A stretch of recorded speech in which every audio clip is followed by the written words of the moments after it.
municipality, it's not a charge. I'm on the wrong line. I have my own septic field, I have to take all my orders. How does that work? 2/3 of our residents are on the council, they have their own So that's what the development in St. Andrews by law, there's only supposed to be 1.3 acre lots. That's what it's zoned for. It's only got 76 lots. And tanks. Oh my God. Yeah. So, Excuse me? Good afternoon, everyone.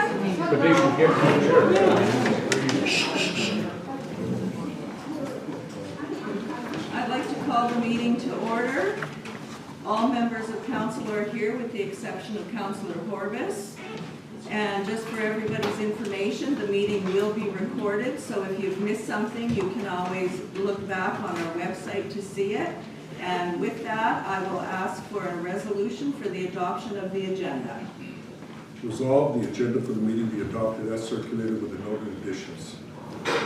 4781 Rebec Road subdivision variation order, a letter from regarding that subdivision, 14.3 submission by Carson. Can I have a mover, please? Councillor Boulanger, Councillor Sutherland seconds, all in favor, opposed, carried.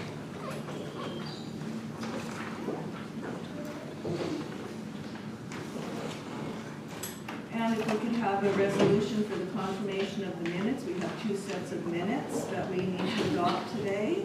Thank you, Madam Mayor. Resolve the minutes of July 22nd, 2025, regular meeting of council, and the August 12th, 2025 committee of the whole be adopted as presented. Can I have a mover, please? Councillor Bazarowicz, Councillor Spicer seconds. Any changes to those either sets of minutes? Hearing and seeing none, I'll call the question. All those in favor, opposed, and that is carried. Okay, we have a delegation at 2:15, but I see that the delegation is here along with a number of other people. Just so that everybody is aware, there is only one person that is going to be speaking today, and that is the delegation that called the office ahead of time to be heard as a delegation this afternoon. Everyone else is welcome to stay and listen, but there will be no back and forth, and we only have one presenter today. So with that, Mr. Drysdale, if you want to come forward and start. Thank you. Is this fine? Yeah, that's fine. I have 2 copies of the presentation I'm going to read from for you folks. Who should I give it to? I'll come around. Yeah. This is for all council or just copies? It's just 2 full copies of the presentation. And just a reminder, you are here for 15 minutes, and before you start, if you could give your name and your local address for the record, please. My name is Ken Drysdale. I live at 98084 Highway 500 in Beacon. Okay, go ahead. I got to repeat myself because I've got it right here. My name is Ken Drysdale. I'm a resident of St. Clements and a member of the nonpartisan group Manitoba Stronger Together. I'm also a father of 6, a grandfather of 5, and for the past 44 years I've practiced as a professional engineer in Canada and around the world. This afternoon I'm asking you to pass a resolution to withdraw the RM of St. Clements from the Winnipeg Metropolitan Region, also known as the Capital Planning Region, during the transitional window set out in the newly passed Bill 4, which is sometimes referred to as the Freedom Bill. There are serious problems with the WMR and with their Plan 2050. The whole concept of the WMR, including how it was set up and how it operates, is fatally flawed.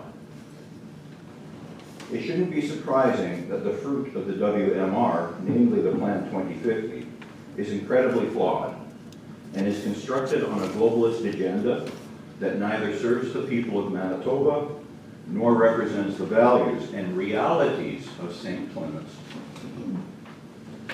This should not be a surprise to anyone when you review the list of consultants and personnel who worked on the Plan 2050. The information is in Plan 2050. Who were the consultants and who were the people that worked on it? Consultants and personnel came from places such as the Netherlands, United States, China. The executive director of the WMR, based on a review of her LinkedIn page, had previously been employed at a freight company, and she was in childcare before that, but now she's heading up the Winnipeg metropolitan region that has to do with zoning and planning. She has, according to her LinkedIn page, she has no previous experience in zoning or planning. Some of the more notable consultants who worked on this Plan 2050 were the Honest Agency. These are all listed in the plan. The Honest Agency. And a company called, that's particularly interesting, is a company called PathSite Predictive Science on a planning document.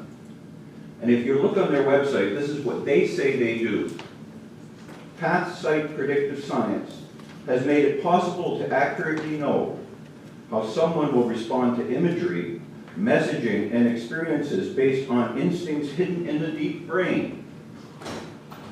We then construct optimal human interface at scale and across any audience, channel, and technology. That's what PathSite Predictive Science does.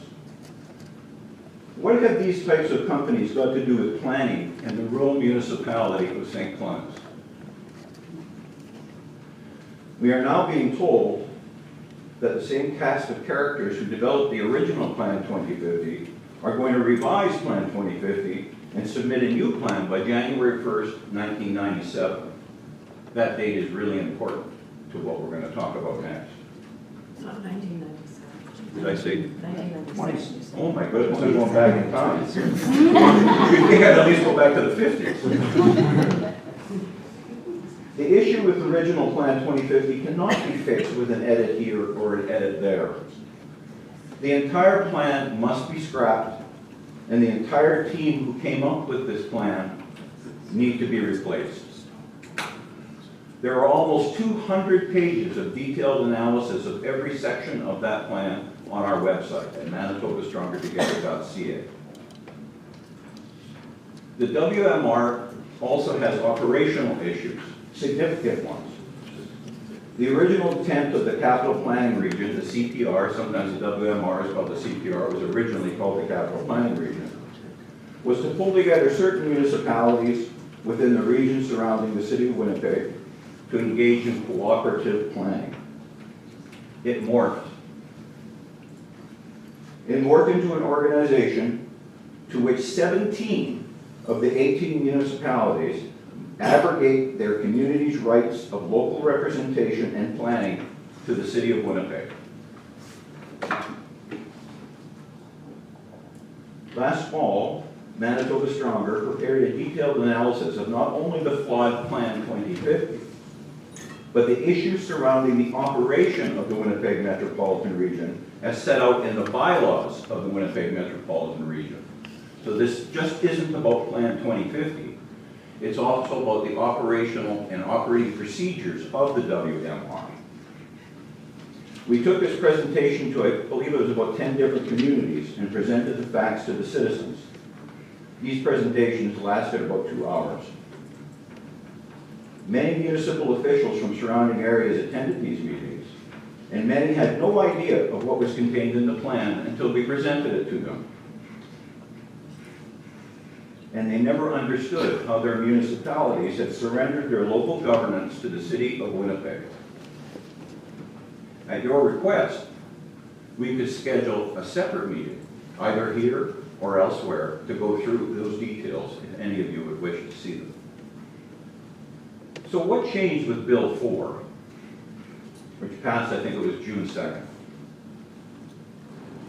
In response to an outcry from the public last summer, when the public started to become aware of this, the Manitoba introduced Bill 4, which our Premier called the Freedom Bill, which amended the Planning Act to make membership in the WMR voluntary, sort of. It also created a transitional period lasting until the 2026 municipal election, During the transitional period, if a council passes a resolution to withdraw from the WMR, the minister must, and that's the way it's worded, the minister must pass a regulation to remove that municipality from the WMR. No public hearings are required during this transitional period, only a resolution from council. After the 2026 municipal election, withdrawal from the WMR becomes more complicated and is subject to conditions, including public hearings. And more importantly, Bill 4 states that the minister may make a decision or pass a regulation to allow the member to leave the WMR. Remember I said must before? So before the transition period is over, if you present a resolution to the minister must pass regulation to release you. After the municipal election, he only may consider it and may let you get out of the WMR. Big, big difference. After 2026, withdrawal becomes more complicated and the conditions include public hearings, etc. We just talked about he may or must make a regulation. Regional momentum. There are multiple withdrawals underway right now. And I suspect that the WMR will no longer be feasible once those municipalities withdraw. So this is not just a St. Clements issue. Many other municipalities are withdrawing or taking steps to withdraw from the WMR. For council's reference, included in the package, we have included correspondence from the City of Selkirk and the rural municipality of West St. Paul as examples. They've both withdrawn. Also, the town or village of Dunatar has withdrawn. Other communities are in the process of going through that debate right now, and I suspect last fall, about a dozen communities said they were going to withdraw.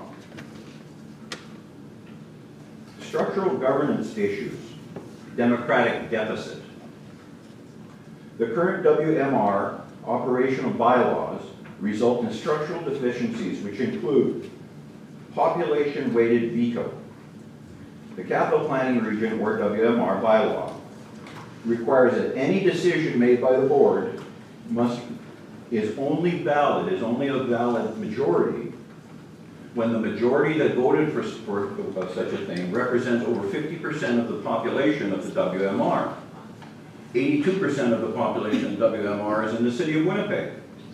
So nothing can be passed at the WMR without the vote of the city of Winnipeg, essentially handing over any of our independence to the city of Winnipeg. Now it goes further than that, because just putting that, and that's clause 21 in the voting section of the operational bylaw, which there's a copy of in this package. As if that wasn't enough, under quorum itself requires the Winnipeg director to be present. That means St. Clements' interests are effectively subordinated to Winnipeg, whose mayor and council our residents did not vote for. A copy of that bylaw is included as well in the package. Local transparency concerns. I have reviewed the council minutes for the last couple of years, this council, and I have seen no reference to substantive debate, discussion of either the Plan 2050 or the issues surrounding the operation of the WMR subrogating itself to the city of Winnipeg. I didn't find any references, any discussions in your minutes of meeting going back to 2023. Now that's kind of interesting to me, because the mayor of the RM of St. Clements is not only represented on the board of the WMR and voted for the adoption in 2023 at the WMR to adopt the Plan 2050, but that our mayor is also on the executive council of the WMR. And yet, I didn't find any discussions in the council meetings about these details, not one. And I can tell you, I also talked to other councils in Manitoba, to other council members, and they said there were no discussions in those groups either. Someone said to me, and I don't know whether it was true or not, but that the members of the WMR board were under a gag order and couldn't speak to their council. So in other words, people of St. Clements who voted not just for mayor, but for council members, weren't represented. Why waiting until Plan 2050 revisions come up is dangerous and unnecessary. First, there's a timing trap. The revised Plan 2050 is not due until January 1st, 2027.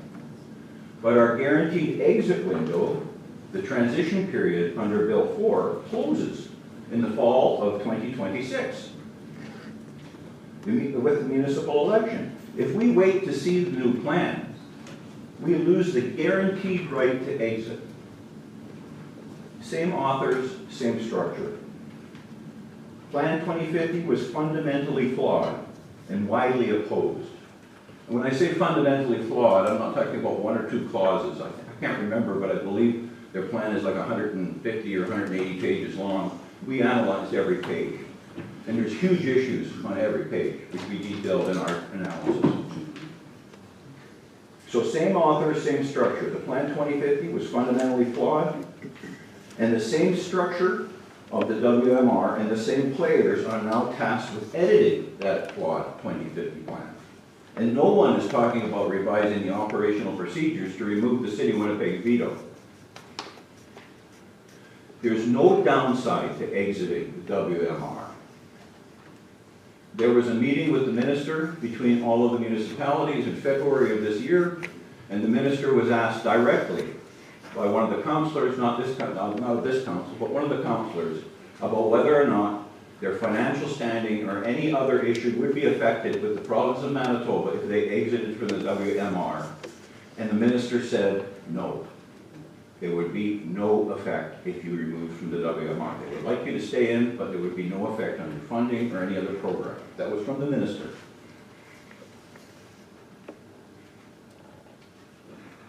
So there's no downside to exiting.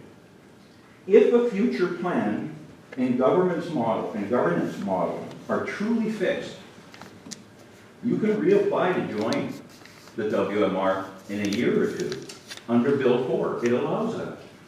It not only allows for exit, it allows for entering back in. So there's no risk.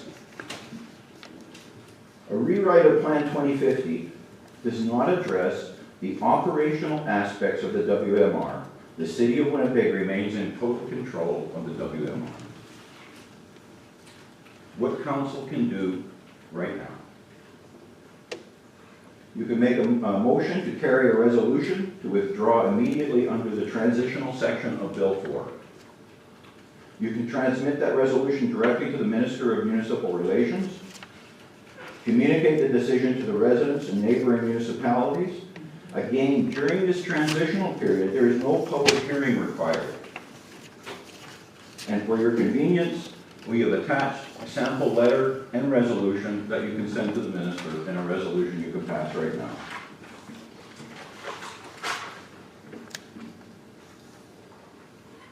My request is simple, and it's time sensitive. Pass the withdrawal resolution this afternoon to protect the local autonomy of St. Clements from the City of Winnipeg. You can rejoin the WMR later if, and only if, governance and planning truly serve the people of St. Clements, which it does not right now.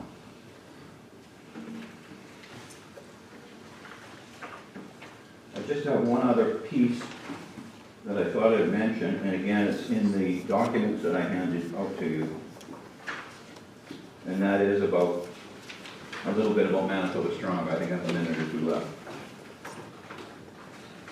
Manitoba Stronger Together is a province-wide, nonpartisan political group which seeks to educate the public on how things work, from the federal government right down to municipal government and school boards.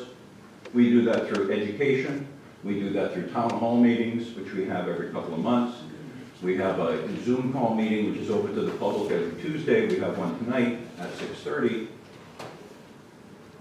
And we're also very much aware, as I'm sure you guys all are, that there's an election coming up in October 2026. We have hundreds of thousands of people who interact with us in Manitoba. We have thousands of registered members in the province, and we will be watching. This council is made up of 7 members, a mayor and 6 councillors. Out of that, a mayor and 3 councillors got elected with 0 votes last time around. Acclamation is what it's called. 3 got a pretty good voter turnout, 400 votes plus or minus each of you. I have a slide on that, but all I want to say is that the next provincial election in October of 2026 won't be like the last one. We're involved in this community. I live in this community. There's a lot of people here that support what we're saying. And we will be supporting candidates and forwarding candidates in the next election that support our views. That is the views of the residents. I don't say that as a threat, not at all. I just let you know that the times are changing here and in Manitoba as well. Thank you very much for your time and your attention. If there's any questions, I'll be happy to answer them. Thank you very much. I don't believe that there will be any questions, but I do have one comment. I noticed that the whole presentation was being taped, and permission should have been requested prior to starting the taping. I will leave it for now, but if there's a future meeting and you want to tape it, you have to have permission. First, I don't have any control over the citizens who are here taping, but I can tell you under section 2B of the charter, they're permitted to tape and videotape and photograph without permission in a public place. That's been litigated at least a half a dozen times in the Supreme Court of Canada. Yep. Thank you. You can join us,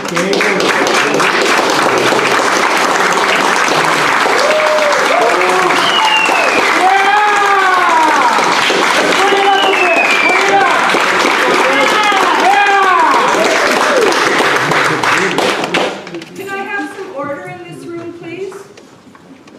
Go ahead. We're moving on. We have another delegation at 2:30. Are Terry and Patty Kirkham in the audience this afternoon? Do you want to come forward and start your presentation then, please?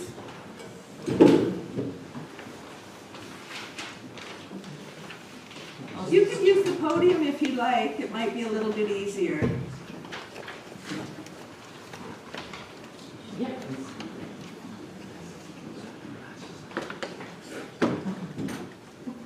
I believe you've got my email that I had forwarded to the municipal council Yes, we with did. regards to the concerns relative to my property.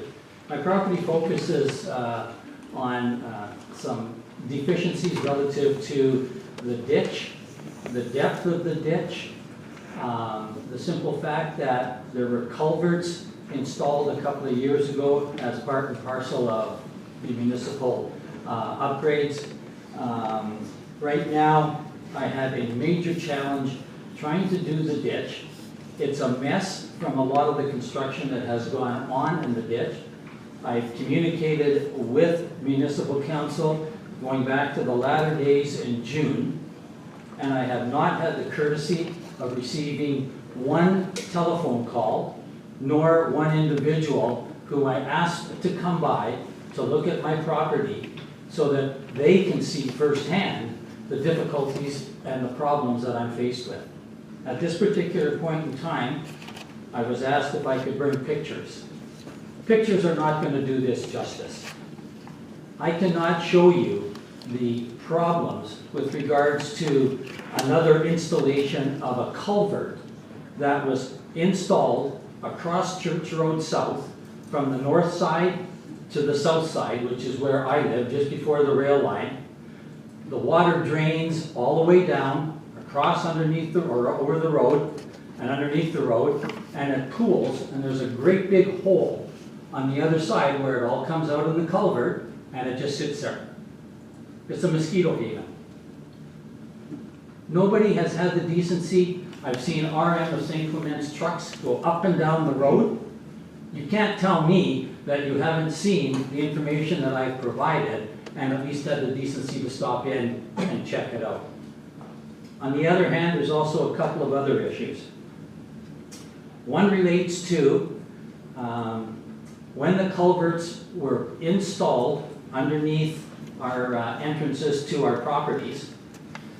I believe, if I'm not mistaken, someone was responsible for putting more gravel down on that portion of the municipal property leading up to Church Road South in order to bring the level of our driveways up to the same level as the Church Road after it was asphalted. That has not been done. The other issue that I have is, and I can't for the life of me understand this, when Church Road South was asphalted not that long ago, they stopped about 25 feet from the rail line. I don't know who owns that part of the road, but I can certainly tell you it is a piece of crap, that roadway. It's filled with potholes, bumps, lumps, and everything else.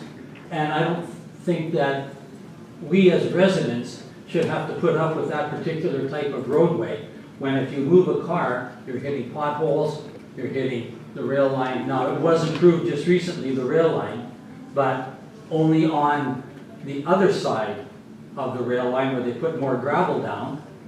But it comes to ruin within a short period of time with all of the moisture and everything else.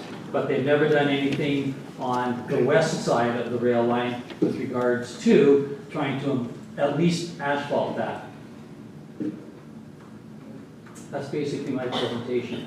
I don't know if you have any We'll questions. see if council has any questions. Any questions for the presenter?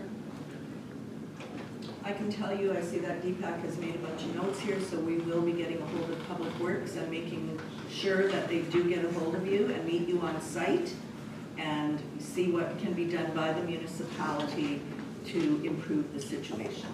Thank you very much. Much appreciated. You're very welcome. Thank you for your time. Have a great day. Thank you so much. Okay, next on our agenda is communications for action. Maybe we have to wait a minute. Yeah, sure.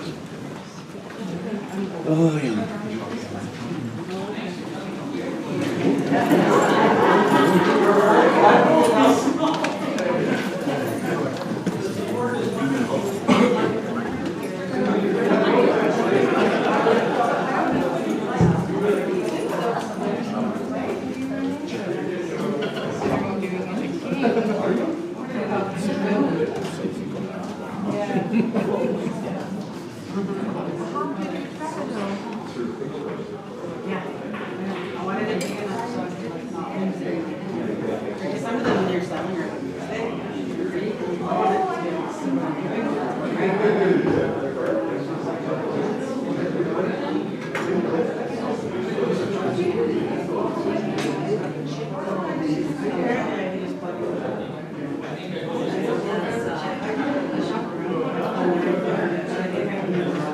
Haven't tried yet? They just recorded like this is like 4th thing recording. Excuse me?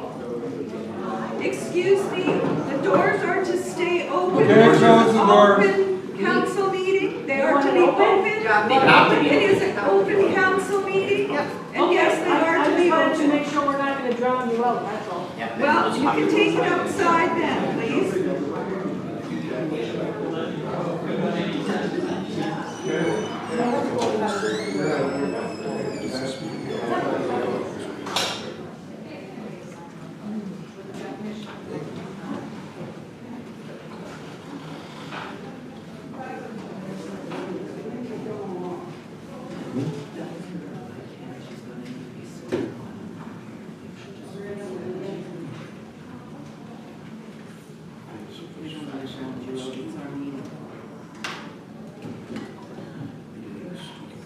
So, moving on to the next item on the agenda, Madam Mayor, is communication for action.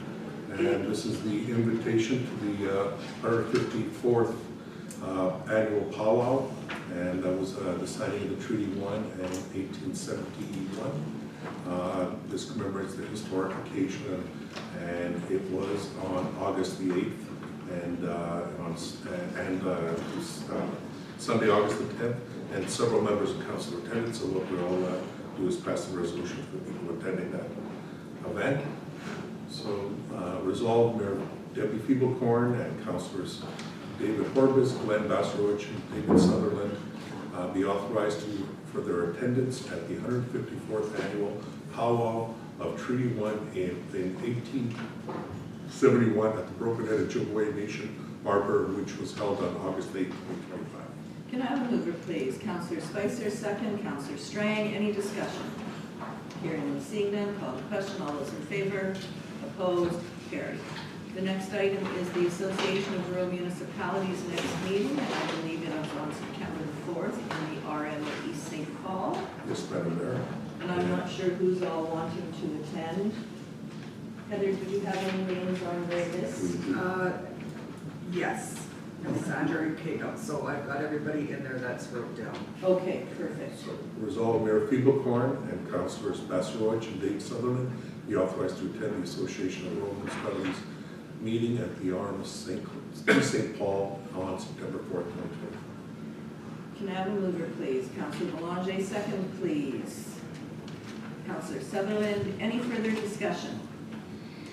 Hearing and seeing none, call the question. All those in favor? Opposed? Carried. Okay, next one is the Interlake Tourism Association. That is their, I think it's their annual general meeting, I believe it is. And that's in Grass Isle on September the 18th. Do we have anyone who's interested in attending that one? No, because we do have another meeting that day. We have the Red River Basin Commission North Chapter meeting is the same day, so we'll have to just send our regrets to that one. So just receive it as information. Received as information, thank you. So the next item on the agenda is the East Beaches Social Scene. I said I would go, and I'm not sure if anybody else is interested in going to that one. This is on September 20th at, excuse me, at 5 p.m. There are two sittings, one at 5 and one at 7. I would prefer the 5 o'clock. If we have to book it ahead of time, I would prefer the 5 o'clock because it's in Big Beach. Correct, Madam Mayor. Is there anybody else who is interested in going? Go ahead, Councillor Strang. Can I let you know in a day or so and go from there? Yeah. So why don't we just pass the resolution for you to go, and if you can, it's, I just don't want to put this in first. but you'll let Heather know in Yeah, advance. yes, Yeah. thank you. Okay, we could have a resolution. Resolved, Mayor Feeblecorn and Councilor Sandra Strang be authorized to attend the annual Fall Supper at the East Beaches Social Scene on September 20th, 2025. Mover, please. Councillor Basarowicz, second, please. Councillor Strang, all in favor? Opposed? Carried. Okay, the next one is the Selkirk Canoe Club, I believe, Canoe and Kayak Center. I guess we did get this invitation, but I'm not exactly sure. It's on the September 20th 20th, event, yeah, and this one is from 9 a.m. to 12 p.m., so it's early in the morning. right, and it says that there's greetings at 9 a.m., I believe, and I think it said, And share a few words. right, that's what I was looking for, I can't see it, so I will go, I guess. I'm not sure if anybody else is interested in going, but I don't know that we've had an invitation from the canoe club before, but I will partake in it. So resolved, Mayor Feeblecorn be authorized to attend the Cup at the Club fundraiser at the Selkirk Canoe Kayak Center on September 20th, 2025. Can I have a mover, please? Councillor Strang, Councillor Belanger seconds, all in favor? Opposed? And that is carried. Okay, now I have to watch because I've got. Okay, the next one is the Narrow Fire Department. Their open house on September the 28th. And I don't know that we need a resolution because it's like an open house. It's kind of come and go. Correct, Madam Mayor. So it's for information, and it's from 10 till 3 on September the 28th. Anything else on the Narrow Fire Department? We'll just receive it as information. That's the only other one. We do have another one from East Selkirk Fire Department. We're also planning for open house, but we'll bring it to the next meeting because it's not until October.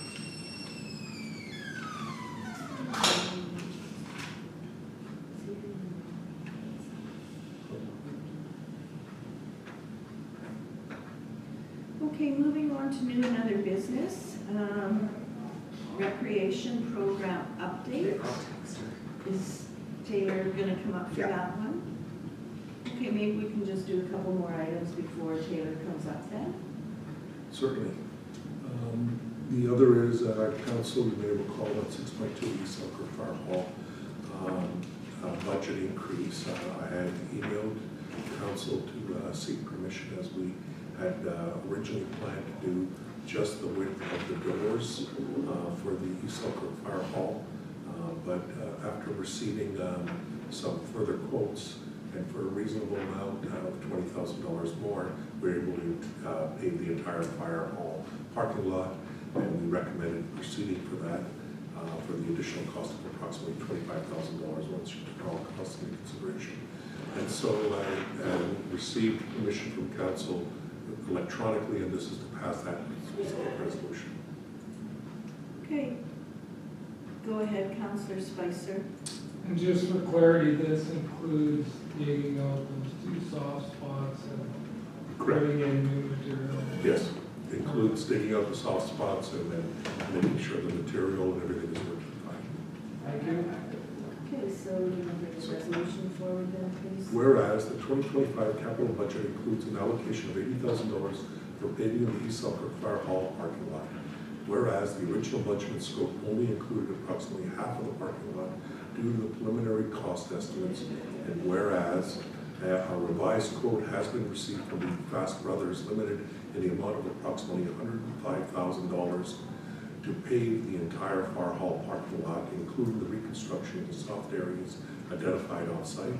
And whereas the administration has reviewed the updated scope in consultation with the Protective Services and Public Works and recommends proceeding with paving the entire parking lot to ensure long-term functionality and cost efficiency. And whereas the additional cost of approximately $25,000 will be funded from the Capital Improvement Reserve with the intention of replenishing the reserve through proceeds from the sale of identified surplus fire equipment. Therefore, be it resolved, Council approve the change order to include paving of the full East Selkirk Fire Hall parking lot at a total cost of approximately $105,000 with the additional funding to be drawn from the Capital Improvement Reserve. And be it further resolved, administration proceed with authorizing Fast Brothers Limited to complete the work in conjunction with the current 2025 road paving schedule. Can I have a mover, please? Councillor Gazarovich, second. Councillor Sutherland. Any discussion on this item? Hearing and seeing none, I will call the question. All those in favor? Opposed? Carried.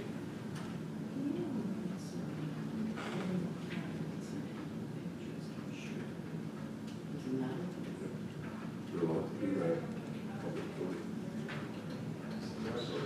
I don't know. There was somebody with the camera and stuff, so whatever. The next item we have is we're going to go back one to our recreation program update, and I see Taylor has come into the council chamber, so you go right ahead, Taylor. Hi, everybody. It's been a long time since I've seen everyone all together. The last time, too, I am going to connect to the ClickShare, so just give me 1 second. I tested it out yesterday and it worked. But it is technology, so let's see if it likes me today. Look at that. That's so cool. Okay, so I wanted to come in today and give an update on the last 2.5 years that I've been here for. Very positive update today. We don't have to worry about, I'm not going to make you stress anything. It's just, let's take a moment and let's look at how far recreation's come this last little bit.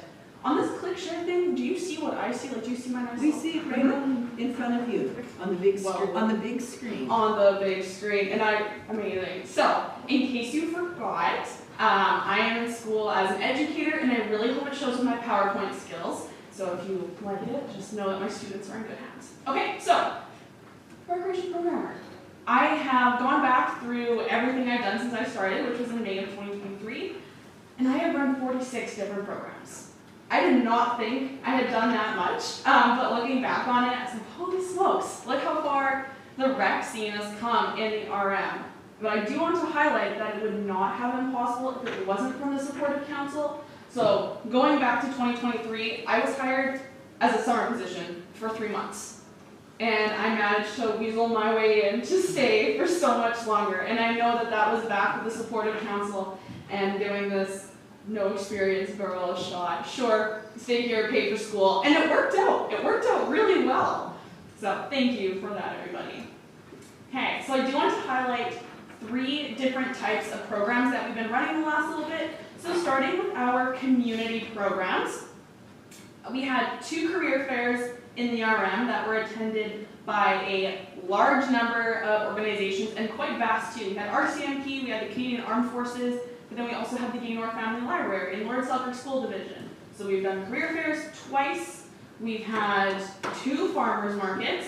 If you didn't have the opportunity to attend the farmers market, that's totally all right. It was in East Selkirk Hall, and a really good turnout. People are eating farmers markets up right now. I had people drive up from Winnipeg just to come buy some fish that the guy was selling. So that was really wonderful to see so many people coming out for that one. I've planned 3 open houses. The last one, just 2 weeks ago, I guess now, on August 14th. We had a pretty good turnout for the weather, because it was supposed to rain, but it was okay. I think our turnout could have been better if maybe we had a bit more traction in our advertisement. But yeah, 3 open houses under my belt, not too bad, and with proper wieners this time, so I know council was happy to have that. I ran 2 trivia nights. This started as just a passion project of mine because I'm a huge nerd. And everyone else in St. Clements is too. We had such good turnouts, like upwards of 80 people at both trivia nights, which was really, really good to see. It was incredible. So I do hope that my successor is able to continue on with the trivia nights because people love them. We have an outdoor movie happening this Thursday. It's our very first one. It's Moana 2, so it's a nice family-friendly movie. So if everyone is free on August 28th and you're looking for something to do, we'll be at Legacy Park. And we have a food cycler, which was a big community initiative. That program isn't done yet. I know they talked with council in June about some next steps to take. I have passed that on to Brendan to continue in my absence. So at that point, I'm really not sure where that's going at the moment. That is now a Brendan task. And summer camp. We just had summer camp finish up for the 3rd year now that I've been doing it, and this was by far our most successful year with summer camp. We averaged about 22 kids a day, which going back 2 years ago, we had, if we were lucky, 15 kids a day. And we had, at one point in time, 33 kids, which is amazing. We had great staff this year. I talk a little bit more about summer camp later on, some good pictures to make us all feel good about ourselves. Here we go, summer camp, look at that. So, this year in East Selkirk alone, we made almost $16,000 in camp revenue. That is incredible. That is kids that are coming out somewhere safe that they can be in the summer, no screens. You know, we're all very aware of how much time kids spend on their screens, but it was a great summer. What's going to happen is I have to deduct all of the camp supplies, things like the guest visitors from that total, and then the rest Brendan puts towards East Selkirk Rec Association because they give us their building, we do that, and as well as the cost of staff. We had the RCMP come to summer camp this year. By the way, all of these parents have given me permission to show their images of children. So the RCMP came, we had the slip and slide. If you were here on a Thursday or Friday at the office, you would have seen the slip and slide out front in the pool. We had a bouncy house. Back in July, I don't know if you remember, we had no rain, but we had this one really nice green stretch down the front of the RM lawn from where the children's slip and slide was. I'm very sorry that I did that, but it looks great now, by the way. The kids made volcanoes during Science Week, so with the vinegar and the baking soda, and then we had some friends from Prairie Wildlife come, so talk about animals, and the kids got to pet a turtle, meet the owl. This was really nice too. So here, I coordinated with Public Works to bring a grader over, or just any type of machine, and I was super easy about it. If you have time for our community week, can you bring a machine over, show the kids, they love that stuff. And I'm not sure who they sent over, but it was this lovely gentleman here. And he ended up taking the kids 2 by 2 up into the grader so they could see what it's like to sit in a grader and how to operate it. And I just thought that was really lovely because that was above and beyond what I had expected. And now we might be raising our own public works employees right here in the arm of St. Clements. So that was really great to see. Okay, moving on to the second batch of programs that I put on is our wilderness programs. It is so wonderful to see so many people wanting to get back into the woods, back into nature, touch grass, so to speak. And I think we're seeing a lot of that post-COVID. So, some wilderness programs that we've done, 3 PAL courses. So that is your possession and acquisition license, so your ability to purchase a firearm. People really enjoy the PALs because for sport hunting, so whether that's clay pigeons or if they're actually hunting for their own deer, which you do need to have a PAL for. So those have filled up every single time we've offered them, which is really great. We did a volunteer learn to fish, which is which this image is from. So we took a couple people down to the Red River to try to catch catfish as well as learn how to fish. No one caught anything, but it was a really great time. We did the restricted PAL license, and we have another one of those coming up, I believe. We did hunter safety. We ran 3 different foraging classes. Each one had great turnout. That's what this, we'll go back, but that first image is from, is our resident forager leader, who's wonderful. And I myself have done 2 intro to gardening classes, which again was just sort of a little passion project. I taught myself and I like to garden. I'm sure other people wanted to as well. And yeah, we did have people come in. Oh, hello, welcome. Oh, thank you. We're just talking about gardening. Oh, I thought you were going to see me just talking to you.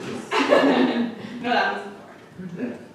And we've also ran 2 maple and mushroom workshops. So those are done right when the maple harvest is in its prime season. We do them at East Silver Hall. It's free for people to attend. Or I think it's free by donation. It's been like $5 in the past. And people learn how to tap maple trees and collect their own mushrooms. So it's been really wonderful turnout for our wilderness programs. The last facet or vein that I want to talk about is our wellness programs.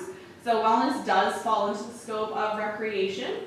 Some things that we have done is a blood drive. So the Arm of St. Clements actually does have a blood drive team. So if you register to donate blood on the blood.ca website, you can join a team.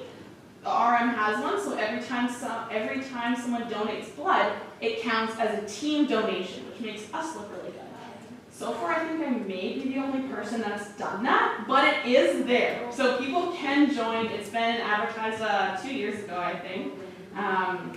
We did naloxone training. So if you're not familiar with naloxone, it is a drug that is administered to reverse the side effects of an opioid overdose, whether that can be from unsafe recreational drugs or even just a family member that maybe forgot that they already took an opioid-based prescription and then take another one. This was free and offered through the St. John's ambulance, and everyone that took it received a free naloxone kit, which was really important to have in our community. We've done yoga classes, we've done babysitter courses, we even did a will writing workshop. This one was really cool. I contacted a lawyer who was given to me by the University of Manitoba, and he did a free course on how to write your will, which was really wonderful to see. We actually had people from the office who registered and took that course, which was nice as well. Okay, what I'm doing directly impacts the people that I work with in a positive way, so that was really great. So basically the point of my talk with you folks today was just to show that overall recreation in St. Clements is gaining traction and is becoming a recreation destination. I am very sorry to be leaving you folks. However, I stayed way longer than I was supposed to, and so I think it is time. I am returning for 1 more year of education, and then I'm off to shape the minds of the future. So thank you very, very much, Mayor and Council and Deepak and Heather and Kristen and everybody. It's been really nice, and I'm gonna miss you guys. And I hope that when I go, recreation keeps going, you find someone to replace me, and things keep going good for our lovely residents. Any questions, concerns, insults? Well, I think probably everyone's going to have a little bit to say, but I'll start with Councillor Strang and then Councillor Bazarowicz. For sure. I just want to thank you for all the work that you put in and your enthusiasm too with everybody. Like, even though it might be some utterly, very dull, dry topic, you bring the best out in it, so you are gonna be missed here, Thank you. and wish you the best going Thank you. forward. Well, like, I'm looking at buying a house, so maybe I'm not going too far. Maybe I'll move into St. Clements. Who's to say? I've heard they have a pretty good council, so thank you. Go ahead, Glenn. Senator said, I love your enthusiasm. Your presentation was wonderful. You bring some light into this room and throughout the RM. I have a question. Yes, please. You offered the PAL courses. Did you ever get any feedback? Did anybody ever receive their cards? So what they have to do, they have to apply for their cards on their own. So I do know a couple of my friends have taken it and they do have their cards. They do? They do, yeah. So I know it took a while. So you get your application from the facilitator of the course, and then you have to get a couple like witnesses to say that you're of sound and stable mind, and then you submit that. But I know it took upwards of 6 weeks until they got it back. I So know people have been waiting for a couple of years. really? Oh my goodness. Okay. And possibly because it's restricted. Is it one they took through the RM? No? Okay. Well, if you would like, I can give you the contact that we use for our restricted, and then if you want to pass out, you might have some more. No, I'm dealing directly with RCMP and, Quebec or. Okay. I don't know, New Brunswick. Interesting. I wonder why. I don't know. The people that I know, it's just their basic PAL, not the R. I'm not sure. Interesting. Okay, and I guess if anybody else has anything, go ahead, Councillor Sutherland. Just like to thank you for all you've done. It's going to be very hard to replace you. I don't know if we will. There's somebody that worked on the job so passionate as you. And just like to say thanks for everything. You're very welcome. Thank you for giving me a shot. You will definitely struggle to find someone that smiles as much as I do, that's for sure. These cheeks are just muscle, I swear. And I guess I'll close it off, and I too want to thank you for all your hard work. I mean, you know, the things that you've done and organizing the open house and making it a little bit better every year. And I know this year I kind of felt the same way, that we could have had more people come through, but just getting everything together and having the some of the citizens who have businesses in the municipality, I think that was a bonus. Unfortunately, there weren't many this year, but maybe going forward, there will be a few more. And you know, just getting a hold of everybody and getting everything organized. I think you've done a wonderful job, and I myself and on behalf of council would like to wish you all the best in your future endeavors, my dear.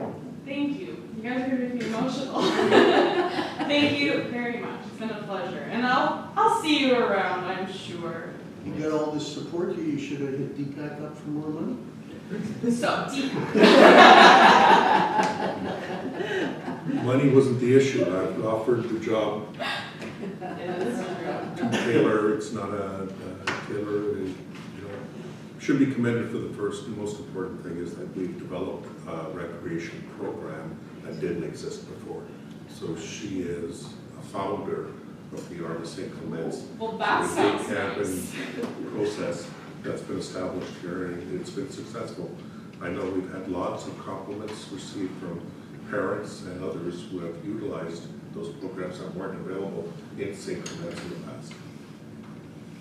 And it's going to continue. It's going to be good. Oh, yeah. Thanks, everybody. Appreciate it. Thank you very much. Have a great rest of your day. Probably won't be nearly as exciting and joyful as I was, but take care, everybody. Thank you, Taylor.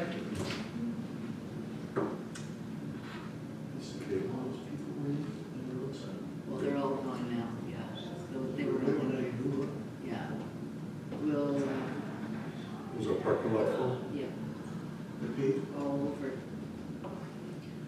Okay, moving on, we are going to go to 6.3 on our agenda, and that's hub technology and cybersecurity. Thank you, Madam Mayor. This is information for council. There's a training briefing, and it highlights some of the security. As you know, we moved to Hub Technologies as our new provider for our IT services, as Sanchena Services and Incorporated sold their IT portion over to Hub, and we continue to utilize Hub as part of that service. They are a lot more stringent on some of the security and the fizzing and all these new types of issues related with it. In here, what you'll see is a list of individuals who still haven't completed, because what they're are encouraging us all to take the courses that are offered in order for you to be more self-aware when there is these types of fraudulent attacks that happen anywhere from clickbait to fizzing and even impersonating yourself. You'll notice the names, and I think a lot of the council members are on there, and that's one of the reasons we brought it forward. But you'll also notice the CAO is also on that list who hasn't received the training, so I also will endeavor to make sure that we do that, because it helps us to make sure our environment is safe and secure, especially in the current environment. So I brought this in for your information, and they cover a lot of very interesting parts, and I think Heather has already gone through the training. Yeah, Partially through. like they're setting it, I think we've done one component right now.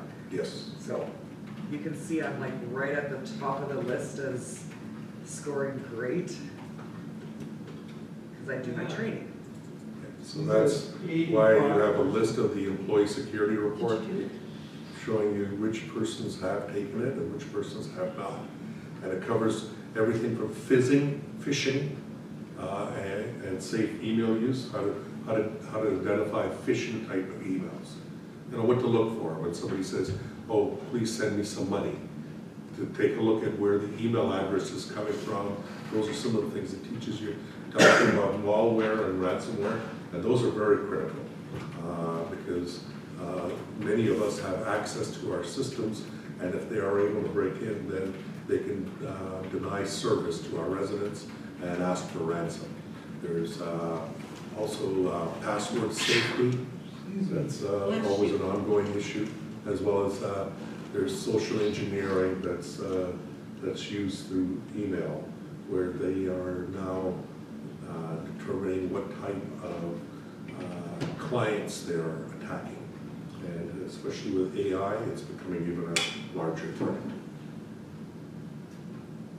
And so there's our user risk report and so forth. So I brought this as information and for you to see. You can see the low score is identified as needs work, and you'll see many names on the low score, and then the higher the score goes, then we've got some people that are in what they would call good to very good, and we don't have any in the exceptional stage at this point.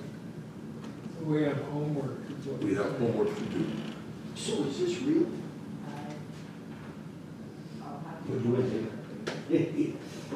My name's not Glenn.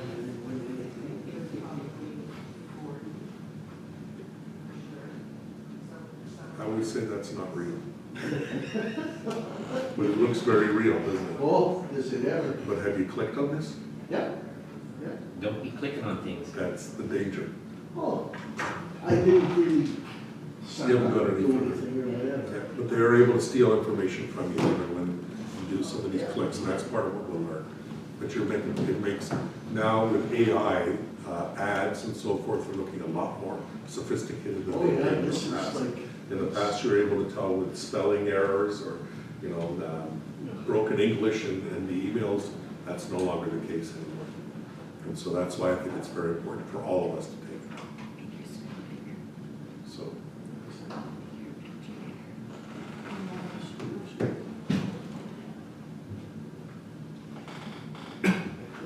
Deepak, Yes. you should tell them how the telephone voice thing works, where you can record the person or the family member's voice and then have them call you. That's been quite a while, but it happens and it's like getting used. It's happening quite a bit. So what I've done in my family is encourage everybody in the family to have a specific code word. So that you have, if you have that code word, or somebody asks you that's family member for money or for sending, they're in jail or something, you ask for a code word. Saw it, And if but I you could don't see know the code word, I could see my dad, if my boy sent out of jail, sending money, I could see my brother be like, okay, No, do it. he wouldn't believe it. no. I showed it to your brother. I know I would fall for that. Okay, so, Madam Mayor, moving on to item 6.4, flying policy. Right. And so this one, I have to apologize. We had a discussion on this flying policy in May with council, and my task was to bring this forward for a proper resolution of council, as we have just a discussion on it. And somehow I had thought that I had already brought it forward for a resolution. It looks like it hasn't, and Madam Mayor brought it to my attention as the request that was made to us from the Métis Federation to fly a flag at GMCC was awaiting this policy. So we brought the policy forward again. We've all been aware of this policy and that we will fly certain types of flags from other governments and others, and other flags will require specific resolutions of council. That's the intent of the policy, and so the decision paper of the policy is made available here, and I'll put forward a resolution for that, Madam Mayor. Please. Whereas the Army St. Clements was approached about flying the Métis flag at the Grand Marais Community Central, and whereas there was no previous flag flying policy in place to determine which flags may be flown in facilities on municipal land, and whereas administration has drafted a policy for council's consideration regarding flag flying at facilities on municipal land, therefore be it resolved, council accepts the flag flying policy for facilities on municipal land as an official policy and authorize administration to proceed with providing Grand Marais Community Central with the Armed St. Clements flags to fly, as well as to inform them that the Métis flag may also be flown on the existing flagpoles. Okay. Mover, Councillor Bazarowitz. Second, please, Councillor Belanger. Questions, comments? Councillor Corbis did have his hand up, so we'll start there and we'll just go down the line here.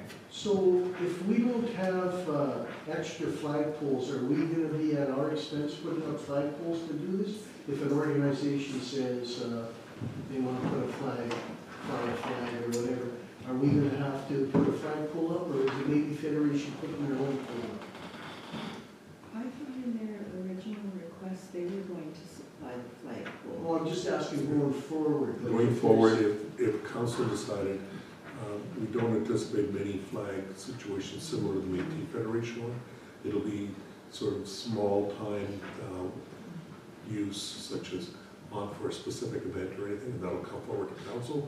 If council has an empty flag to hold to fly it on, they will. Otherwise, that organization would have to put their own pole. Correct. If we granted it, say at any of our community centers. that would have to be then determined at that point. That's all I'm Yes. asking. Go ahead, Councillor Bazarowitz. My question was very, very similar to Councilor Corbis. I didn't like the last word there about keep or line existing flagpole. Same thing, I would like it to say or supply their own. We can certainly look I'm at that. not against it, Look at don't get me making an wrong, amendment. But it's the same thing, like, why would we pay for new poles to supply the flags?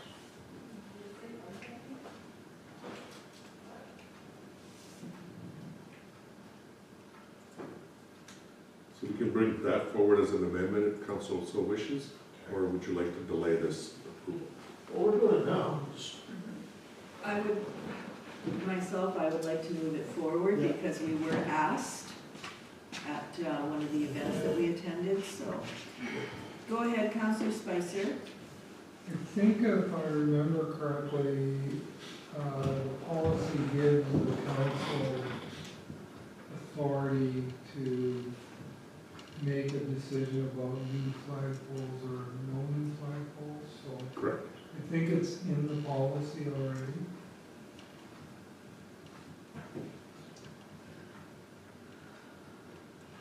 I think it's towards the end. Yeah. Provision and installation of flagpoles. Provisions of flagpoles, the municipality will maintain existing flagpoles at municipal facilities for display of national, provincial, First Nations, Métis, and municipal flags. Any request to install a new flagpole or to use an additional flagpole for the purpose of flying a flag not covered under the standard policy must be submitted in writing to council for approval. Any additional flagpoles will be at the cost of the facility asking for that.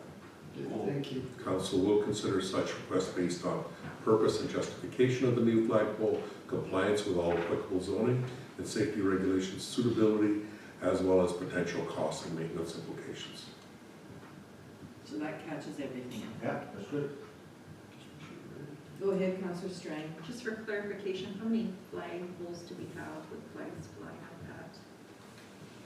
that? GMCC, Do we have one or two? No, I think we have 3 or 4. Where, in GMCC, we have the veterans, and then I guess must be the Métis one, and then there's 3 poles there now. But There's 3 that's, flags. but that's at the, where the monument is. Yeah. Right by the building where they have their Remembrance Day service. But I think this flag pole is going to be closer to the GMCC sign when you're turning off the highway driving in, if I remember correctly. So that's gonna be the only flag by the sign? Like, the flag that's flying there already isn't sufficient? They don't have a flag flying. Oh, they don't have, okay. So what flags are flying there? The Not Canadian right now. flag, Canadian flag. the veterans flag, Veterans? and probably, Do we have an RM one there? We will be supplying one. They don't have one right now, but it's in the, resolution. it's probably the Manitoba flag, or I'm not sure which. Wouldn't you want to put them all together rather than putting one over by the GMCC sign, like keeping them together as a group? Well, the one sold for the veterans, that's separate for this, that's why. Because I think the veterans have some kind of a special thing, don't they? There's a monument there. But not just that, but there's only, like, when they do those, I just thought it was, no,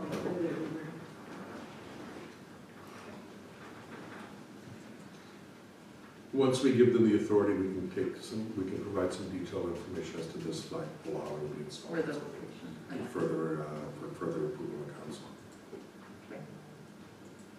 Okay, anybody else have anything? I think I had everybody seconded. Yes, we did. Okay, had a mover, had a seconder. If everybody's ready, I'll call the question. All those in favor, opposed, and that is carried. Okay, 6.5, Grand Marais Post Office.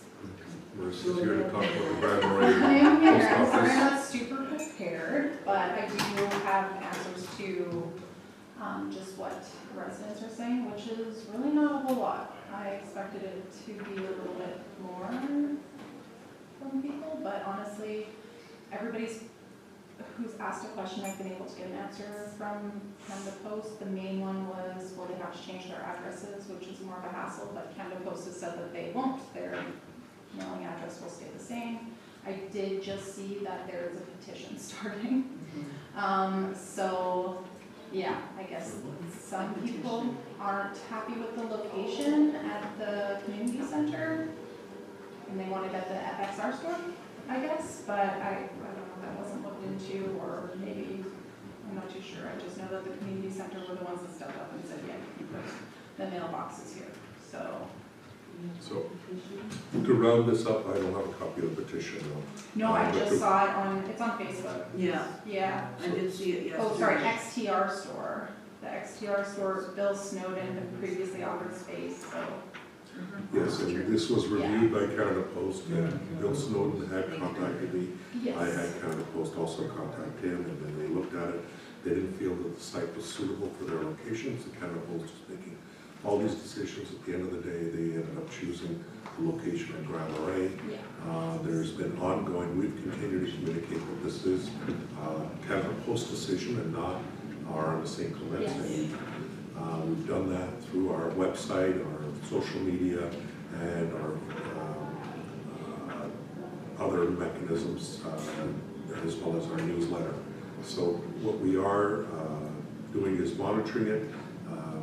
I know that council wanted Canada Post to do a quick session with the residents. There wasn't an opportunity. I know that the petition brings that to the attention of Canada Post, but that petition should be going to Canada Post as the RM has very little control. That's what it says on there, the petition is for Canada Post, it's not for, to be presented to council, it's for Canada Post, so. So we brought this for council, as council had requested Canada Post to do some level of public consultation. Marissa made multiple attempts to get them to do that, but unfortunately their policy is that they do not do public consultations on the locations of Canada Post boxes, and they chose not to proceed any further, and we made every attempt to get them to, and when they couldn't or wouldn't refuse, we decided to. Well, why didn't they tell us that when we were here? Because we made it clear to them that we wanted to do it. They should have told us. And right off the bat, we Very good were question. sitting here. I did bring that up in an email, I listened to the council meeting when they were here, where Deepak says, like, we want a Yeah. public consultation, we want this, we want that. And at the end, I'm not sure, the three people that were sitting there, they said, yep. And then they went back on it. And so I did bring that up to Danny, and he called, and I said, just go ahead and listen to the council meeting, that it was recorded, it's on YouTube. I told him exactly what time to listen to, and he came back with, yeah, we don't do public consultations, that's our policy. So I think it's just, it's one arm of the government and the other arm of the government. So the people that came to present were telling us about the overall decision and the reasoning and so forth. And then the other arm is the implementation. And they have their own set of rules for the implementation of the Canada Post boxes. I got a couple of calls on this, but I didn't want to bring it up. But just maybe I can mention it later if we really can, if we have time about this. There's some conflict here. Well, what I saw, and I guess it was on Facebook that I saw it, or maybe Heather may have sent it to me, but I guess they're concerned with the roads leading to the rec center, because I know one in particular is not that great of a road going from the main drag past Stokes Snowden store to the rec center. I think that's probably going to be the complaint that's going to be the worst, is the roads to get there may have to be upgraded, and that would not be up to Canada Post. I think it's also. Oh yeah, there are roads. I think they're also concerned about the amount of traffic. I mean, I don't know how much traffic goes to the post office at this point right now, but I don't think it's. I don't think it would be significant because people aren't all like, checking their mailboxes at 4 p.m. every single day, Well, and the thing is, the rec center is right there, and there are activities going on there, not every day, but on a regular basis, like a couple of times a week. So there is traffic on those roads already. It's just that I think people are thinking there will be a lot more traffic with the post. And the rec center also did point that out because they shared our post and then made an additional post just clarifying that they offered the space, they're not getting compensated for it or anything. And they did clarify, like, yes, we do hold classes. There's already traffic that comes here. We're a rec center, so it shouldn't be too much more significant. Well, they did make the comment about something about who's going to clean the snow in front of the boxes. Yeah. And they said the RM's going to do that Oh, because did they? that's what they said. That's what they're telling everybody. That's what that. Well, I don't want to get into this. We can talk about it a little bit further later. So it should be noted that any impact on roads is why council passed a gravel road policy, which does take a look at increases in traffic and what would be the requirements to then upgrade or not upgrade. So those roads there, do they only get because they're seasonal? Resort. Yeah. Do they get dust control all the time? those Every 2 roads? years is dust control. So we're gonna have to dust control that road now. all the Well, time. there's 3 roads going I know. to the rec That's center, gonna be- so that's, We'll have to do it every year because it's gonna be. That's something to discuss at the yeah. budget time, and I think once you have proper traffic counts to be able to determine what they work. Okay. Anything else from council? But I think at this point in time, I'm not sure that there is anything more that we can do. No, I think we've given all the information we have, and it is what it is, yeah, so. But, yeah, the petition, that doesn't really have much to do with us. Right, It's kind of a exactly. decision on where those boxes go, so. Yeah. Thanks, Marissa. Thanks for coming in, Marissa. So the next is the distribution of clean fill. As you know, there was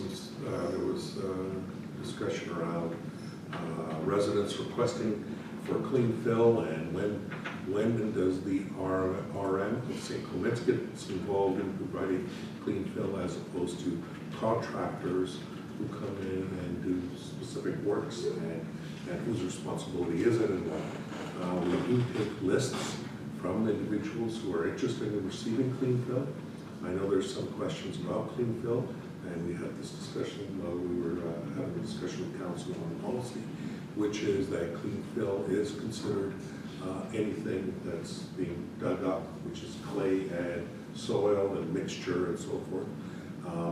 The intent here is we will take a list of names, and when a contractor is required to remove the soil as part of their contracting work, they can decide to distribute it to those individuals depending on proximity, and as a matter of fact, if the contractor wants to charge, they can. If they don't have to. None of that is the involvement of the RM. The hope is with them, usually when they do the tendering, that they get the list of people in the area that might be interested in the fill, and that would help them to provide us the most competitive bid possible. And now what it does is it creates a proper policy. It also identifies where the RM is doing the work, but we're doing ditching and so forth, and we have fill available, that how we go about distribution of that fill. And it also makes clear as to the responsibilities between what is the RM's responsibility and what is the individual property owner's responsibility. Just because we're providing clean fill does not mean we build roads to distribute that clean fill, or place it and redistribute it on the land for property owners. That's not a service that goes along with it. It's to provide it in the most cost-effective way as possible. And so this policy has been put forward for council's adoption. Okay, if you have a resolution to put it into our book. Resolved, council adopt policy number 521, distribution of clean fill, and that said policy be incorporated into the policy manual. Can I have a move, please? Councillor Spicer, second, Councillor Boulanger. Any further discussion? Hearing and seeing none, call the question. All those in favor? Opposed? And that is carried. Okay.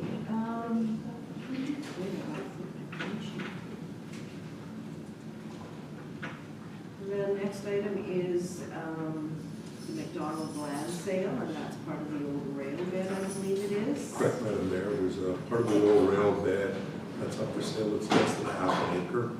That runs the width of the property, and the property owner has approached to purchase it. Based on the policy and the description of the policy, the price would be estimated at, for half an acre, would be $1,556.74 as per the per acre value that was determined by council as per our policy. In reviewing this information, it should be noted that a half an acre is about approximately $200 on the assessed value. Obviously, the assessed value is a couple of years old, but that's what they assess it at. That was just for council's own information purposes. And the recommendation is for the administration recommends as per policy that the half acre be sold to Wade McDonald for the price of $1,556.74, plus the administration fee of $300 as per bylaw 8 of 2023 development fees. Okay. We have a resolution. We'll put it on the floor, and if there's any questions, we can address them. So, sorry, I've got to bring up the resolution. Here we go. Whereas the Rural Municipality of St. Clements is the owner of the property legally described as OT 242-AD-1 10335, and whereas a request has been made by Wade McDonald to purchase the land as he is the sole benefiting landowner, therefore be it resolved, the Rural Municipality of St. Clements deems the property legally described as OT 242-AD-10335 to be surplus, and approves the sale of the property for the amount of $1,856.74 plus any applicable taxes. And further be it resolved, the Rural Municipality of St. Clements will sign the necessary authorization forms for subdivision. Okay, now who will please? Councillor Horbis, Councillor Spicer seconds. Any further discussion? Go ahead, Councillor Bazarowicz. We have a $300 administration fee, but it doesn't say anything about costs for subdivision or lawyer's fees, or should that be in there? If he purchases it and chooses to subdivide it, that would be, But it's our piece that's getting subdivided, right? no, it'll be That's a his. solid piece though? Correct, Councillor, generally speaking, we would put that into a resolution, but this It already applicant has is already it. planning to do a subdivision, so this land will be incorporated into that subdivision It'll be process. a So he won't have to do consolidation. another, it'll be a Okay, consolidation. I'm not talking about that part, I'm talking about this whole strip. Is it one piece, like do we have to subdivide that? Or is it, got its own title, it's just one place? Yeah, it's got its own little title. Okay. Go ahead, Councillor Strang. I'm just gonna say, going forward, we should be using current assessment prices, like this is old, I think this is way too low. Just my- It's only 0.5 of an acre, it's not good for anything, so it's probably assessed at $200. It was assessed at $200, we're getting $1,300. Yeah. Wait, yeah. but- Assessment is always 2 years behind. It's kind of property law, nobody else can use the property. Yeah. Yeah, these are basically You land can't build on parcels. it, it's Yeah. essentially. I think we're getting a very good price considered. Just clean And it generally up. speaking, the biggest cost is the subdivision and process, which can range into thousands of dollars if the person wasn't already going through a subdivision process. So we have a lot of these. Have the residents been contacted to actually buy, because a lot of them have taken on the property as if it is theirs, the rail beds. I know like down on Raleigh and that we should contact them and. We've done, we could do it again, but we've done it many times. Yeah. Yeah. I'm pretty sure we have. Yeah. We have, Yeah. it's unless council wants to pass a resolution to start enforcing and telling people to stop. That's been what the situation has been, is that over the many years, these pieces of property have kind of just been sitting there. And it's usually if somebody's going through a subdivision process and they're consolidating or subdividing, they see an advantage of utilizing this land. Or a sale sometimes. Or a sale. If it comes up. Yeah, if there's a sale, if they're selling their property and then they have put something on land that's not theirs, they'd have to move that structure in order for the sale. Or no access. Yeah, Well, their access already is on. there's quite a few of them. There's quite a few. But even if, say, if the owners change of the residents, that would be a good time to. It is Like usually, start that's a turning good them time to over, catch it, because that, as part of the sale process, they don't have a proper easement across those lands, so it gets usually caught in that part of the process.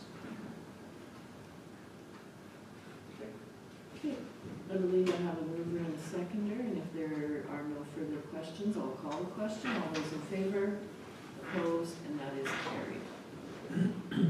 Okay, we're down to 6.8, request for proposal for lawn and park care maintenance for the activity center. Madam Mayor, this is the RFP for doing the lawn care and maintenance associated with the activity center. And as you can see, there was an RFP that went out for these services, and there was quite a range in prices, ranging from $13,000, approximately $13,473 to over $78,000 for the same services.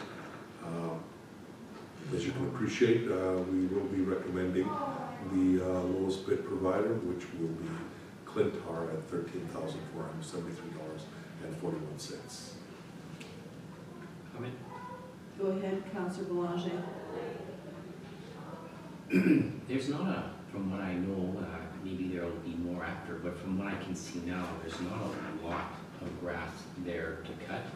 Because a lot of it is wild prairie land or whatever we want to call it. Is this not something that Public Works can't just go cut? For the amount of grass that's going to be there? Public Works only has the green teams that are available to do this work, and they're usually cutting up other areas. We felt it was much more important. At $13,000 to do this kind of work, I think it's much more reasonable to just have a guarantee, just like we have green teams that maintain the ditches in here, but the RM office and the daycare are managed by a third-party supplier. And then the question comes up is that these are those little bits of projects, things that you can certainly say that, but it takes away from something else. Usually if you're doing all the green teams, now they've got a plan set up for them cutting grass all along from the south going to the north, and the north coming back south. And now if you're sending them there to manage the rec center every couple of weeks, that becomes a logistics issue. So obviously these people that put bids in went to a look at the site to see what exactly is there to be cut? Correct. Some did and some probably didn't. Some just put in bids, and some put in bids just based on square footage of the area and hope they are the lowest or the hope they get it. Yeah, I don't like that. I mean, if you're gonna put a bid in for a grass cutting job, you could be putting a bid in for X amount of money and you go there and it takes you 30 minutes to cut, 20 minutes to cut. Like, I just don't know what grass is there to cut. This is beyond grass, so it's just Yeah. current maintenance. Yeah, that's what I was gonna ask, with that wild grass there, if you get a patch of weeds growing in that wild grass, are they supposed to Yes, look after as them? well as some of the flowers we talked about maintaining around the Peace Bowl, that we're gonna do some work around there. There should be also grasses in areas that haven't finished yet. When we finish the rest of the landscaping in that area, there'll be other works. And obviously, we're taking the contract into consideration at this point, and then we'll see what it's like after a year and see if it's worthwhile. Yeah, some people may put in a bid for $13,000 and find out it's $50,000 worth of work. Or somebody may put in $13,000 and find out it's $6,000 worth of work. Don't know. Councillor Strang and then Councillor Spicer. I was just gonna go on, I totally agree with Councillor Boulanger.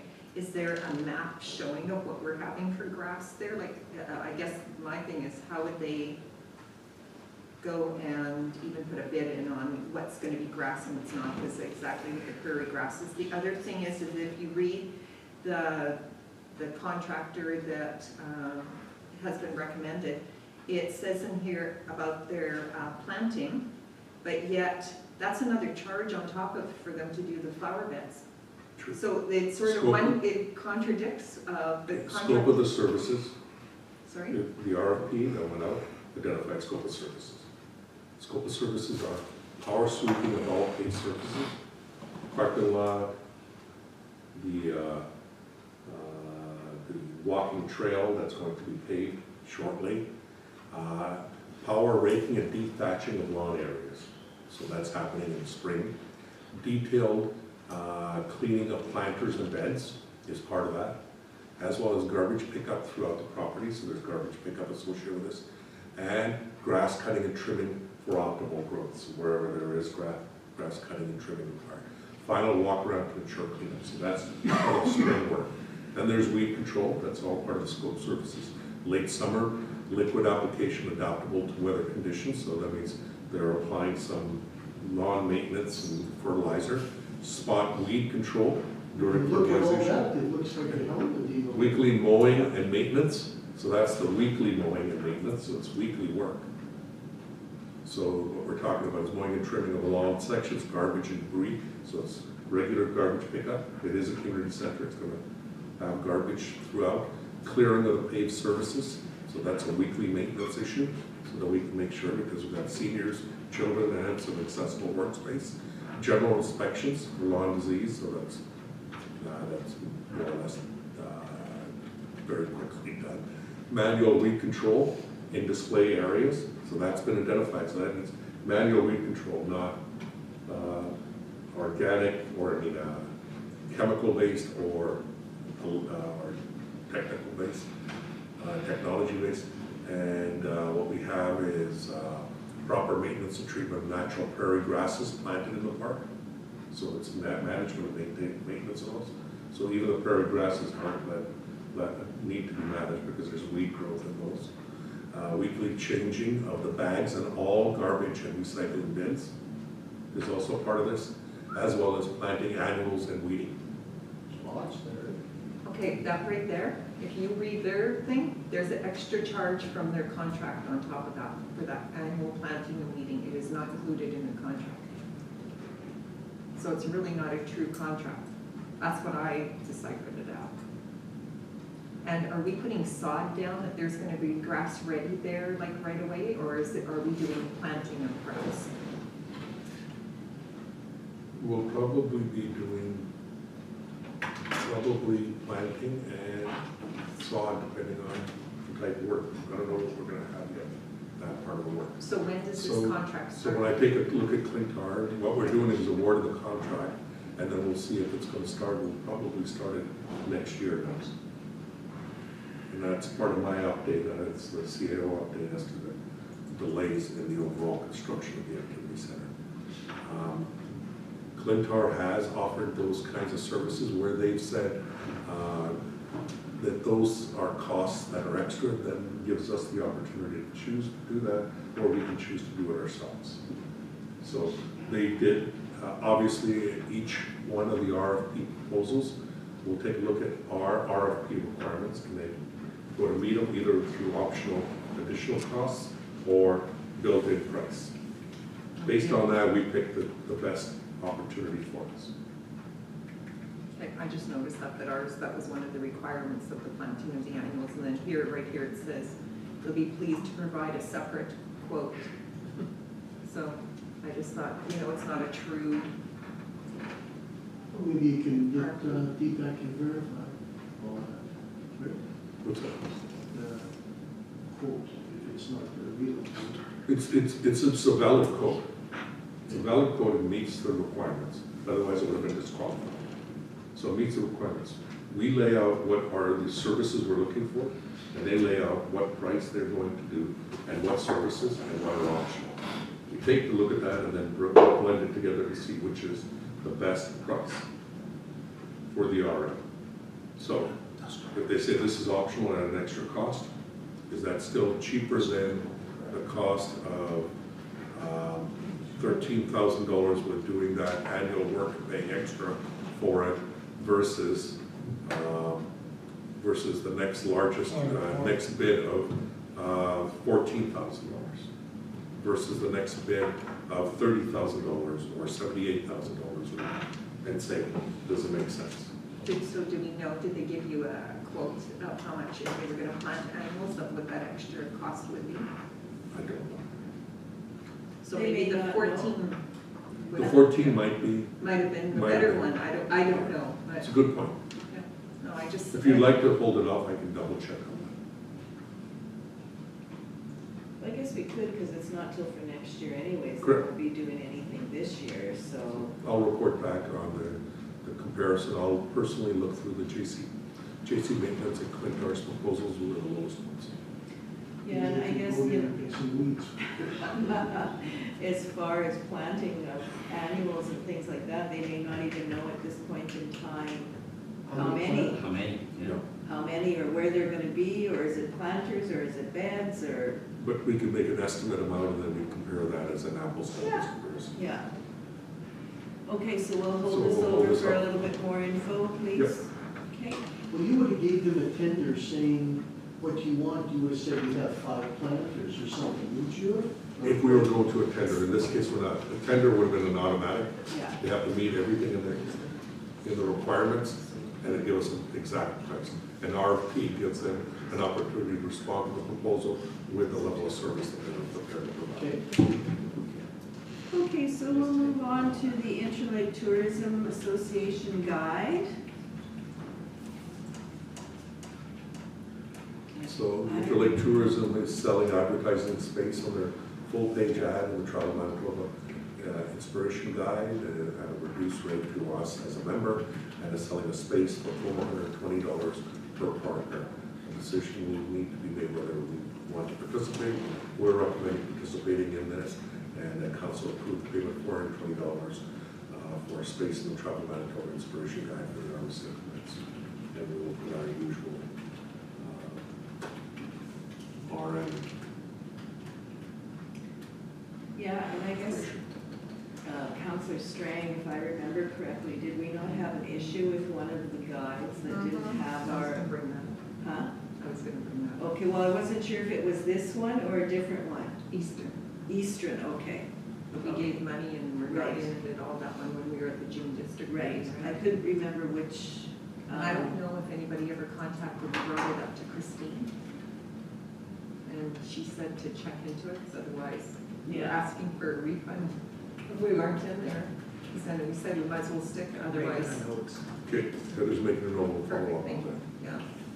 yeah. Okay, so this one is okay to go if we Yeah, search yeah, it. that one we We gave have it. $250.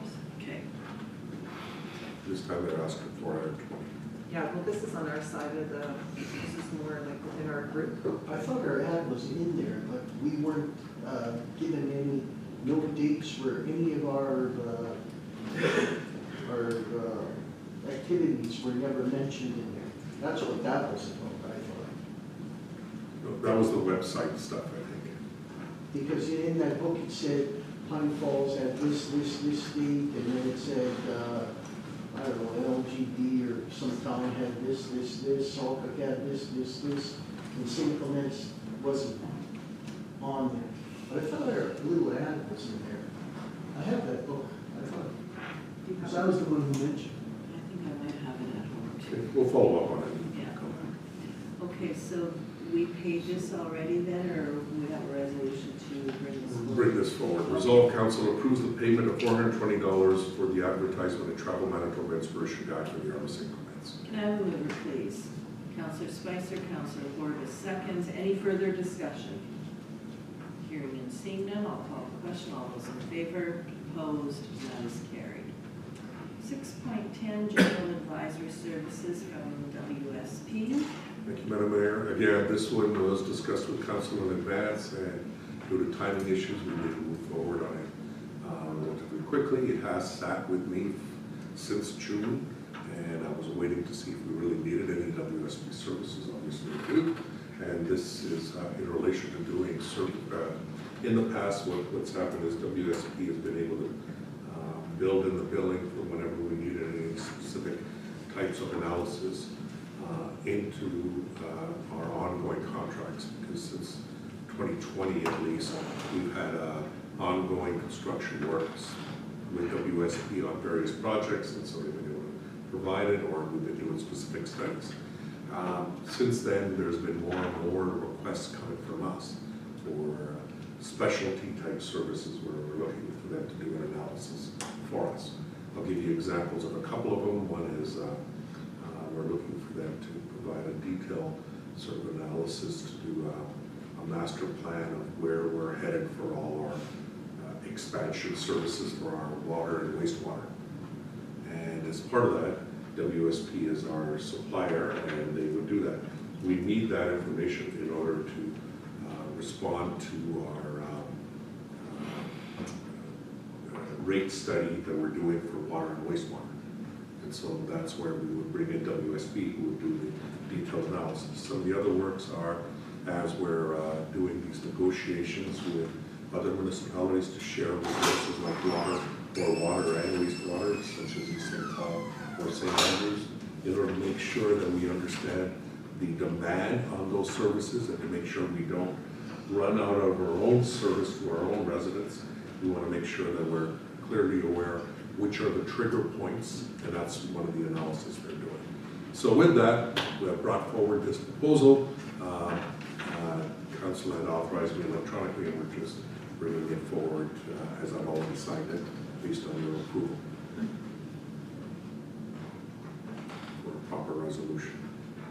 So, be it resolved that council authorizes Chief Administrative Officer Deepak Joshi to execute the proposal for professional engineering advisory and consulting services submitted by WSB Canada Inc. Proposal number 2024 CA 282762 dated June 10th, 2024, which provides for professional infrastructure planning advisory and consulting services with an initial budget of $20,000 plus $1,000 in expenses, subject to the terms and conditions outlined in the proposal. And I should note, it's only on an as-need basis, I guarantee you. And those fees could change because it's 2024 pricing rate. They are living up to those same things so far, as I can tell. And it is 2024, not 2025. I think it is 2024. That's a Their very good pricing, question. what I'm looking at here is it's all the pricing, the hourly rates are all 2024. Yeah. Okay, so can I have a mover, please? Councillor Boulanger, Councillor Borges seconds. Any further discussion? Hearing and seeing none, call the question. All those in favor, opposed, and that is carried. Okay, next item. This is regarding the entrance signs for the Arma St. Clements. Right. And so, as you may recall, we've had a discussion with council. The entrance signs were being developed and there's some work on it. I still feel that the Arma St. Clements, the St. Clements, I think needs to be much thicker personally, and I've watched that sign on a daily basis. Sometimes twice a day. Going by 100, yeah. Yes, and it's hard to see St. Clements. See, the thing is, everywhere else, our St. Clements is on a clean background, not something behind it. On this sign with something behind it makes it, so you need the St. Clements to stand out a lot more, or that part to be duller in the background so that it doesn't conflict. So I'll ask Tyler to continue to work on that part of it as we move forward, but this is about the 12 locations of those signs, the locations that we have identified and the costs. An additional part of this proposal is, council did direct me to talk to our sign provider to give us some ideas, and I've talked to the sign provider to give us some ideas. At the same point, one of the other things that our Protected Services Officer identified was the ability to add in this other functionality with these signs. And that functionality is to be able to put in a key lock system on them so that it can have a flip down for identifying a burn ban, which we have. So now we have those 12 locations, prominent locations coming into the RM, so that when we have burn bans, that they can make it very, very clear for people to see them. So a design has been made. This would be probably 5 times the size of the burn ban signs we've been sort of hammering into the ground these days. And I think it'll be a lot more effective. Council had asked us to do this. This meets the provincial requirements on highways and entrance roads, and it would be just, it would go on the bottom of this, and then when it's done, it just flips back up. It avoids somebody walking around, having to take those signs all over the place. At the same point, all the other signs that we have, we will distribute those to the fire departments, and then they can place them in other locations to make sure that we get this information out there. And so we're pushing, we're recommending, sorry, pushing is the wrong word, we're recommending for council to adopt or increase the budget so that we can move forward with not only the St. Clements signs and have them properly posted throughout the RM, but also put in the burn ban in effect situation. That lettering St. Clements, if it was in white, it would really stand out. But it was just, yeah. Go ahead, Councillor Spicer. 3 things. Councillor Harris just indicated white. I'm wondering if black wouldn't work just as good because black, the other lettering's in black. That's what option 1 is. Well, It's still- I can tell you, I looked at the three options, I couldn't tell any difference No, between they all don't three. say. So, That's why I think the St. Clements itself has to be much bolder as a writing. It has to be larger like letters. thicker, More Thicker. pronounced, yeah. okay. Yes. So that's one option. I guess my second question would be, is these are metal signs? Like, the reason why I'm asking is if we're spending $20,000 on these signs, I want them to last 20 years, for example. And the third thing would be, what budget is this coming out of? What part of the budget, I guess, is a good question, sorry. That's a good question. As I recall, this will probably come out of the CAO's to find budget. His wages? Or is- Awesome. Okay, thank you. And welcome to, get them to do a mock-up thing, because that's in black, you can't even see that either. Get them to do that in white and see what it would look like. The problem Yeah, is, that's- though, is what's in the background's white. Yeah, that little bit of So white there, yeah. that, maybe the background needs Get to rid of change that into a white. light gray or something. Yeah. You know, that's our logo, so it's a matter of, what I'm saying is, right now, it's still not coming in strong enough to really, because that writing, when I've come to the conclusion, seeing it on the road so many times, every time I've looked at it, I'm going, okay, will some white outline or some other color change it?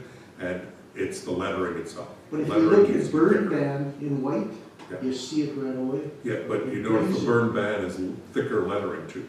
And it's solid behind there, Yeah. there's not, nothing busy. Well, it's solid behind, almost there too, on that. And maybe it's time to re-examine that sign design. Like if you take a look at the sign that's on our RM office, it's got the logo and in St. Clements is written in the blank background. Maybe that's the look, maybe it's the redesign of the sign that needs to That's be what done. I was gonna suggest is, to me, if we move the welcome to up to the top of the sign and move St. Clements up to kind of cover the buildings, it might stand out, and it should be in black, I think. That's just me. Go ahead, Councillor Strang. So I did bring this up to our bylaw officer, Tyler's looking after this. So the first one is in black, the second one was in gray, and the next one's in navy blue. So those are the, I know it's hard to see in here, but the other thing is our original sign that we did pay money for does not have, they missed out the white outlining on it, but that's why you don't see it too. So that one there, that they need to, even though they charged us for it, it still needs to be revamped also, to something of actually what we even ordered, it isn't too. I'm thinking it needs to be redesigned a little bit. I think we'll come Yeah. back with a design on it. Let's move forward on the cost. Does the St. Clements have to be in writing or can it be, like you're saying, look at your burn ban. It's not in writing, you know, it's Block letters. block letters. Could we just do a sample to look like St. Clements? Printing? Yeah. Only the fancy writing doesn't, Could be the font, yeah. I don't know, just a suggestion. You can get AI to. I think But that's what it'll stand out Deepak, more. yeah, that's what Deepak brought up, because then when you did it in the block letters, that makes it a thicker font to, Yes. to read, so. I So like if you Debbie's notice- idea of If moving you down. notice, this is, Welcome to if you over. notice our logo and the name that's on our website is another way of representing Welcome to St. Clements. Yeah. Yeah. You know, and so that might be a better methodology to show the logo, Would be. and as opposed to putting the St. Clements. I think St. Clements across that it's just too busy, and that's where the And problem that is. stands out, you see it. Yeah, R end of St. Clements, yeah, that looks okay. It's a written script, it's just hard to read when it's written like that. Yeah. These days, there are more and more people that have trouble understanding cursive. That's what I think anyway, I don't know. Nobody takes that in. Okay, so we'll send this back to the drawing board, and Deepak kind of has an idea, and so does the staff, of kind of what we're looking for, and hopefully they can come up with something a little different for us. It was a learning experience. We had to be able to create a sign that large to see And how then well we it just, looked. get Deepak to drive 120, or what do you drive here, get in here? Fast. Maybe. You keep driving by and seeing if you can read the sign. As this meeting is being recorded, I will choose not to answer that question. I totally understand. Okay, the next item on our agenda is the East Selkirk Trail reclamation. So this is the East Selkirk Trail system that we had talked about. Council has seen some of the other pictures. One of the last set of pictures that I wanted council to see was that we did this in 3 stages, and we're ready to do the 3rd stage. First 2 stages are complete. The first stage was mowing down all the weeds and being able to expose the location and how the trail was, because it hadn't been maintained for several years. And we wanted to get a pricing on that. Then we had a separate service provider to provide us pricing related with the trail on how the cost it would take for approximately 5 kilometers of trails, and applying a herbicide on there to kill the weeds. And then finally, a sort of an understanding of the timing of those, because you don't want organic material mixed up in the gravel when you're reclaiming or rebuilding that gravel. And so what you'll see now is that much of that, as you saw previously, a lot of this was a lot of green and sort of cut down weeds and so forth. And now what you'll see is after it's been sprayed, a lot of that has died. And so now as it gets built into it, what I'm hoping is it's like in the days of several thousand years ago when you mix straw with sand, it turns into bricks.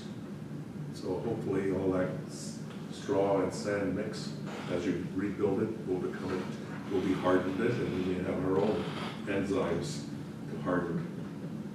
But all kidding aside, I think the opportunity here is that now that it's been done, as you can see, the recreation manager has walked this several times on multiple occasions and said, yes, it does look like it's hard in some areas and in some areas, but he feels that it's important to redo this trail to get it back to a proper smooth level. And it's hard to say, well, we're going to only do this little patch and not do that patch. The guy has a machine, he's going to go through it. My recommendation is for the price that we've gotten quoted, which is a very reasonable price, that we would do this. Now what we know is we can say some trails we will look at having herbicide applied to them with the Selkirk Weed Board, possibly in the spring and fall, and manage them that way. And then some trails will come in and we'll do a rebuild, similar to our various policies around gravel roads, same as our policies around ditching and cleaning and so forth. So if they use lots, you'll pave them then, or whatever, they trails it? That's a very good question, and yes, that would be probably the next step of it would be, as an example, the rec center. It was determined that we are looking at paving the trail there for the purposes for handicap access, because it will be used a lot. So, obviously not to the same level of asphalting that we would do for roads. I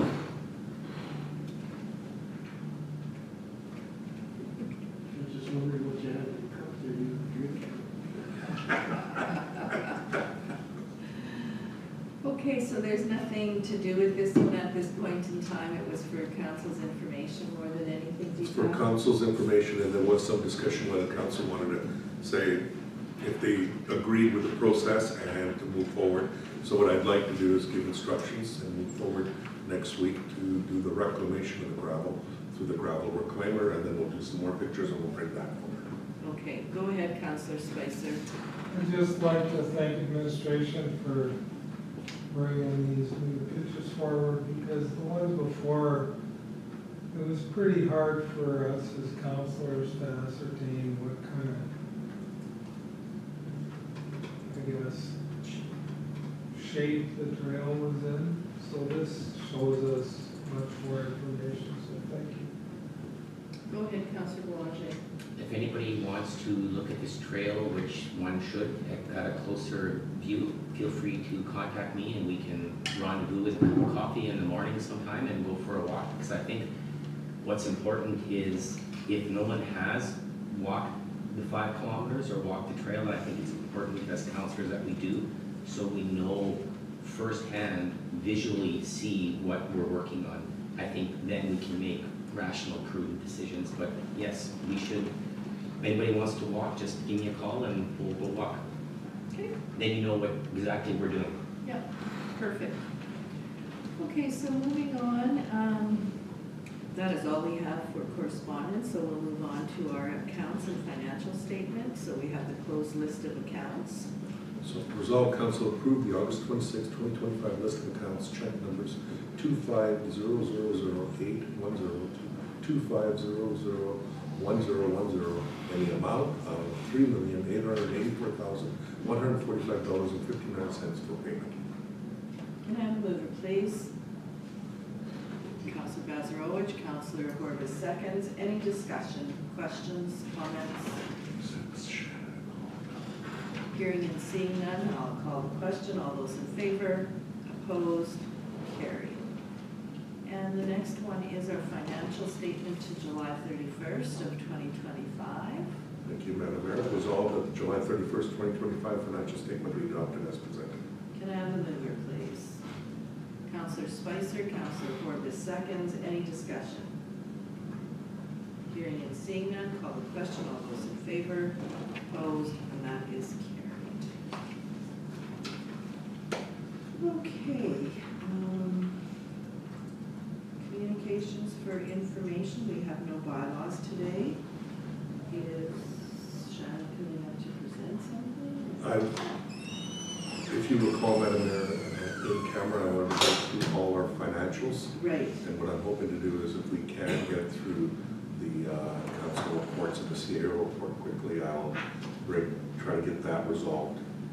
Because I want to have an opportunity, I've had multiple attempts to bring this financial status, especially on our big infrastructure projects, for better understanding for all of council where we sit, and I'd really like to be able to get on that as quickly as possible. That's why I've asked for her to come up. Okay, so are we going to do the reports now, or do you want Yes, to do the ma'am. communications for Well, info? Communication for information, I don't have anything to draw your attention to. No, I don't either. And does anybody? Go ahead, Councillor Spicer. I just have a question on 9.2.2. It seems like the province is putting a lot of responsibility back onto us with this education tax. Is that how you're reading this, or because ultimately it's their program? Correct. But what they're asking us to do is provide all the information, they'll supply us the money. The biggest issue is that they laid out, a set of procedures for us to follow. We're expecting to be reimbursed completely. And if there was errors made or anything else, or incorrect information provided to the RM, the province has given assurance that they will then do the tracking and monitoring. Okay, good to hear. Thank you. Anybody else have anything under the info correspondence? So we will receive it as such, as communications for information. And then that will take us to our council and committee reports. So I will start today with Councillor Boulanger, please. That's an easy one. I have nothing to report since our last planning meeting at the end of July, Madam Chair. Thank you for that. Councillor Strang, go ahead. Since July 22nd, our last council planning meeting, I attended on July 29th, the Big Hearts Hamper fundraiser drive, and it was very well attended. I don't think they had as much of a sellout as the previous year, but it still was very well attended for within the Trios community. On August 9th, I attended with the mayor and councillors Sutherland and Corbis, St. Jude's, the restoration of the ribbon cutting. And there was lots of people there. It was a very nice ceremony, and then they invited everyone into the church. on August 11th, had our Red River North Tourism meeting, and just to let everybody know, also the paddle challenge is September 21st, and it will be, of course, ending up down at the usual spot down at the back of Half Moon. So if anybody wants to attend there, I'll get more information up too. But we were just having a meeting on that through Red River North Tourism. August 12th, we had our committee of whole meeting. August 14th, attended the RM open house. And August 26th this morning, I had a Red River Basin Conference committee planning meeting. That's it. That's it. Okay, thank you for that. Any questions, comments? Go ahead, Councillor Sutherland. Thank you. We'll go back all the way to June 25th, because I was at the last council meeting. So on the 25th, it's a GMCC meeting and retirement party. June 26th, the Marsh Spring Tour event, I did go to it at Con Erickson, Manitoba. A tour of their new waste transfer station. Like flashing. Movies like flashing, or am I just not Feelings. Didn't see that. I never noticed. Oh, yeah, I saw it too. I'm just wondering, I'm gonna stick it out. The mothership. Keep Sorry, going, sorry, that's please. sorry, it's just- Councillor Sutherland.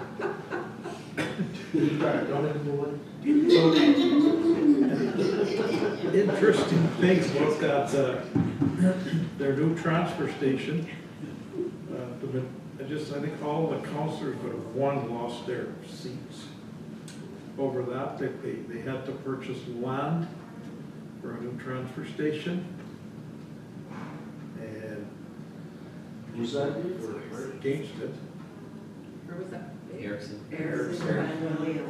So, Rolling River First Nation, they take their garbage to the RMs, because they don't have a transfer station or anything. So they purchased the land for the transfer station. Pretty interesting. Anyway, that's just what they have on that. August 8th, we attended the Broken Hill Powwow. It was 1, 2, 3, 4 of us. August 9th is a Sanders at the St. Jude Church ceremony. Nice event. We all thought. August 12th, with a call meeting. And August 13th, GMCC meeting. I'll leave it at that. Okay, thank you Thank for you. that. Go ahead, Councillor Horbis. August the 8th, attended the powwow. August the 9th, St. Jude's. August the 12th, cow meeting here. And August the 13th, GMCC meeting. And I'll leave it at that. Okay. Go ahead, Councillor Bazarowicz. July 29th, I also attended the Big Hearts Fry S Foundation fundraiser in Selkirk. August 7th, the ARM charity event 2-1. August 8th, Broken Head Powwow. August 12th, cow meeting here. August 14th, the open house.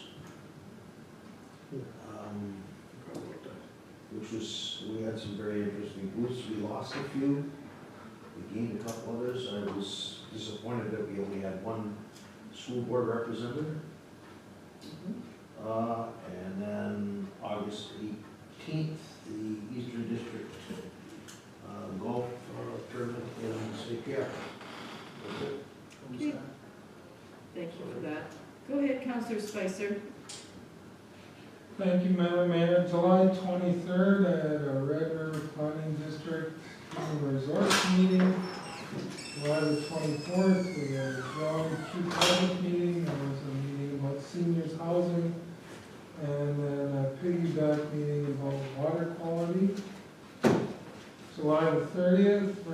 Planning District, another human resource meeting. August the 1st, Northeast Red Watershed, we had an HR meeting. August 7th, Association of Rural Municipalities Charity Event. August 12th, the Committee of the Whole. We had updates on communication, recreation, and public works. August the 14th, RRM open house. Was a pretty good turnout, I think, and the hot dogs were good. August the 18th, Eastern District Municipal Charity Event, and August the 20th, Red River Planning regular meeting. And that's it, unless there's any questions. Thank you. Anybody have anything?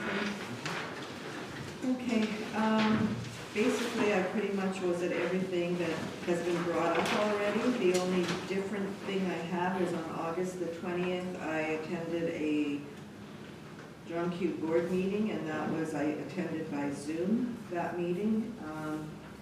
There were a number of areas and projects covered, and the auditors were there and provided an update, so.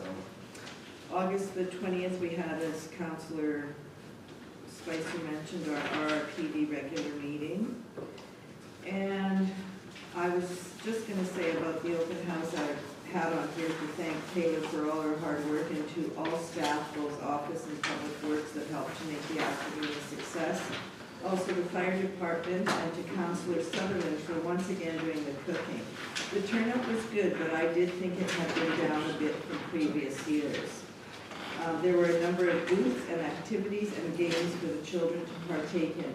I thought it was really good because there was more for the kids to do. You know, that gentleman was there, I'm not sure where he was from, but he had a few games and that for the kids to play. So I thought that was kind of a step up. Yeah, he had the boundary, he had the boundary before, but there was a couple of other games that he had, which I thought was good. So, and that's all I have. I think one of the things we learned from there is maybe we need to be closer to school time. Yes, and that's, yeah. That's been brought up a few times in Yes. the past.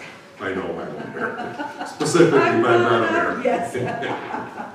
So Well, I think that, one and has too, now, people are away, and I guess, you know, they're starting to get ready for the kids to go back to school. So I don't know, it kind of seemed to me that once upon a time when we used to have them in June before the kids were out of school, then we ended up with quite a few more people. So. Go ahead, Councillor Strang. In regards to having it in June, I totally agree. Just before the hustle and bustle of everybody going camping, and now even if we had it in September, people are still trying to get in that last bit of summer, going to the lakes or going camping on the weekends. The only thing is there's lots of other, some of our, like say, I'm just going to use for example Red River North Tourism, some of those that go to other RM open houses, we'll have to sort of coordinate with some of our neighbors just to make sure we aren't having it on the same day, because I noticed our neighbors to the south, they were having something on it, they were having an event on the same day. It was something, I think it's when we were at the Highland Gathering. So I think between us, our municipalities this year in the district, that we should have some kind of calendar or something that say if you're having it on that day that you don't book something. I don't know. It's a good thing to bring up, I can bring up with the CAs. Yeah, just when there's events going on, so we aren't double booking or having it at a different time maybe or something, I don't know. But anyways, I just thought of that for some of the people that come up with the little venues or the booths. Yeah. Okay, go ahead, Mr. Administrator. Okay, thank you, Madam Mayor, and I will just go over to our agenda and take us to the camera, Madam Mayor. Okay. Resolve that council recess the regular meeting and go into in-camera to discuss legal and personnel issues, and further be resolved that all matters discussed under remain confidential as per section 81 or 83(1)(b) of the municipal act. Can I have a mover, please? Councillor Sutherland, Councillor Vazzarolo seconds, all in favor? Opposed? Carried. The recording is still on.